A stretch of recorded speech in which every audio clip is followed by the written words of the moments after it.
What would you think if you were watching a trial and the murder weapon actually had come out and there was video footage of this murder weapon? And then say it came out at a later time that the video footage of this murder weapon had been doctored by the state that was producing the evidence. This is the true orientation of the video.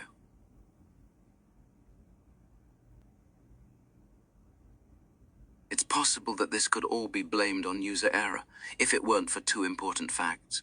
How would you feel about that? Because that is exactly what we're seeing in Karen Reed's trial right now. And it's not even a conspiracy theory anymore. It's been proven that the video footage of Karen Reed's vehicle going into and being stored in the Canton Police Department sallyport was 100% without a doubt altered. Now, I'm not going to pretend like I am a video expert. If you want to go see more details and all the things, I would highly suggest you go on Twitter and look up Abby Video Jesus. She's the best. She goes into all the fancy terms.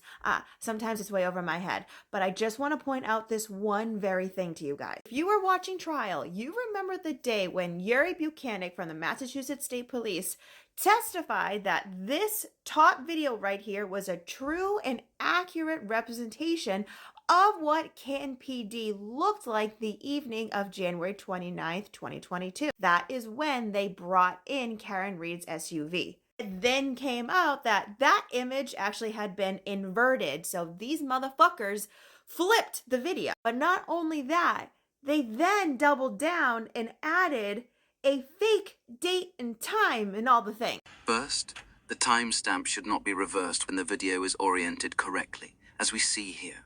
This seems to indicate that it was added after the video was flipped. The video footage and the timestamp should both be correct or incorrect together, as it was presumably imprinted onto the video as it was recorded. Now, is it very possible that more editing has been done to this that we can't see? Yes. And that is where Abby comes in. So please go look at her because I don't know anything about that. But what we can absolutely prove is that the image being flipped would mean that the timestamp would be flipped. However, this timestamp, I know it's hard to read, is not flipped. What really got me after watching the Karen Reed hearing the other day was when Hank Brennan, the special prosecutor for the state, for the Commonwealth, was trying to compare this video footage to a day beforehand, before all this went down, footage. Now, I want all of you to do your own detective work for a second. What is the difference between this video footage and this video footage? Same exact camera, same exact angle. The only difference are the days that these videos were taken. The fucking color of the timestamp. They really that messy? God damn it. They can't even be good at this. Like, this is obvious. This is obvious editing, and frankly, it really pisses me off. As you can see, the evening of when Karen Reed's SUV was in the sallyport, that is a purple timestamp. And then comparing it to an earlier, same exact camera, video footage, it turns to yellow. Thank you to everyone who sent me this tip from the free Karen Reed Facebook group.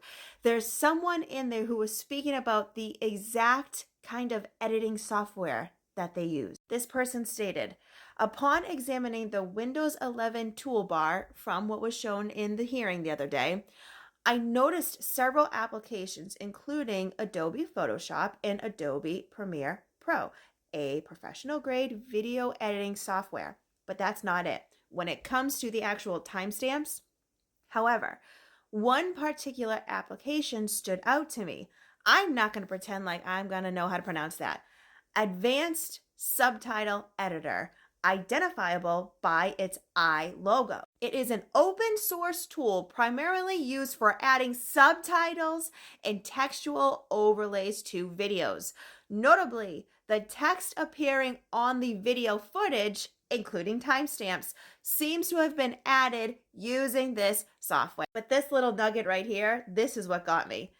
Furthermore, Adobe Premiere Pro has the capability to transform standard video recordings, including those captured on a mobile phone, into footage that mimics the aesthetic of CCTV recordings. AKA, you have a video in front of you and you use your cell phone to record that video.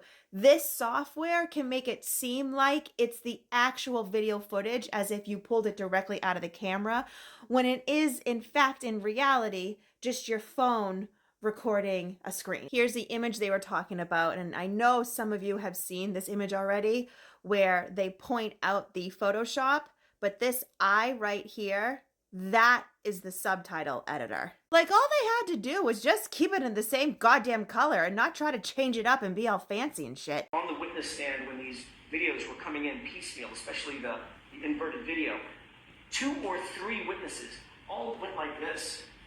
I wasn't the one, totally, I wasn't the one that downloaded it. I wasn't the one that downloaded it. I don't know where it came from. It just ended up on my desk on a flash drive. I don't know where it came from. Everybody was pointing fingers at everybody else.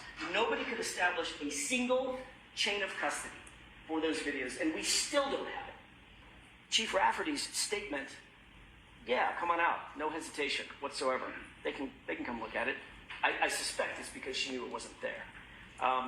This was we were led in a circular runaround. And it was ultimately at her cost. I'm a big believer in when there is smoke, there's fire. And there is a reason why this information was edited. There's probably multiple reasons why they decided to withhold this, because now we know for a fact that Proctor pulled all of these videos on January 29th, 2022. He pulled all of them. And not to mention, we now know that sometime between after trial, July 2024, until December 2024, all of this information was deleted. And the reason why we know that is from the hearing. We know that this information was on an external hard drive, and that was stated from the retired detective who had all of these videos. And it was in December 2024 when Karen Reed hired someone, an expert, to go to Canton PD to pull all of this information. And that is when, from Norfolk County, Colleen Crawford, their data expert, said, I don't know why you're here, because if you remember, Karen Reed had a hearing on getting those expenses back because they were told that this information was there. She hired someone, paid this expert to go out there just to be told, nope, it's not there. After examining this video, it appears the Commonwealth has tampered with the footage. The video has definitely been flipped, a new timestamp likely superimposed, with all clips showing officers examining the rear right side edited out, and the rear left tail light likely altered to radiate more white light. And now we know for a fact that someone or someones deleted all of this knowingly post-trial until when that expert got there, between that 6-month time span. And we still to this day don't know who did it. We sure know damn well that Police Chief Helena Rafferty would know. It wouldn't surprise me if Colleen Crawford knows, as well as District Attorney Michael Morrissey. It's always coming from the head. Like I said, Michael Proctor, slaughter pig, even your Buchanan, slaughter pig. It comes from the uppers. So if there is nothing of significance on these videos, why not just show them all?